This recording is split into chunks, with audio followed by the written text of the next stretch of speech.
You know, this weekend, especially after watching the game, I found myself jealous of Dominic Miranda having a front row seat to toughness in Chapel Hill. You know the story by now. FAMU without 20 players, including some of their best ones, the Buck Buchanan winner Isaiah Land, and a whole bunch of All-Americans, and yet they hung tough. They stayed in the fight. They were in it at halftime. They were in it at the third quarter. Of course, North Carolina pulled away, but FCS versus FBS, FAMU looked failure in the face and said, yeah, not today. This is not what we're going to do. It's the story that everyone is going to talk about, and it's one that makes FAMU rather proud of its football team, or at least it should be. But despite that being the big storyline, let's not get lost in one stellar performance on the night, and that was quarterback Jeremy Moussa making his FAMU debut and looking absolutely unfazed. This is a stellar line. 28 of 38 passing, 279 yards, 2 touchdowns, 1 interception. Yeah, of course, it was a costly one, but still an FCS versus FBS competition, and my man put up those sorts of numbers. Yeah,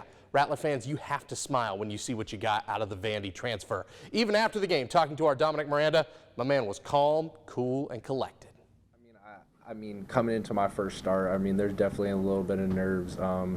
I feel like I did a pretty good job of just, grounding myself, telling myself, just revert back to what you've been taught. I mean, when I'm out there, I'm not really, saying, thinking a lot. I'm just playing the game, doing what I'm coached to do.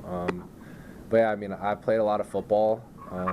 I've prepared for this moment since I've been in college. I credit to all my former coaches, for teaching me the game. But I've always prepared like I'm the starter, and I think that showed tonight.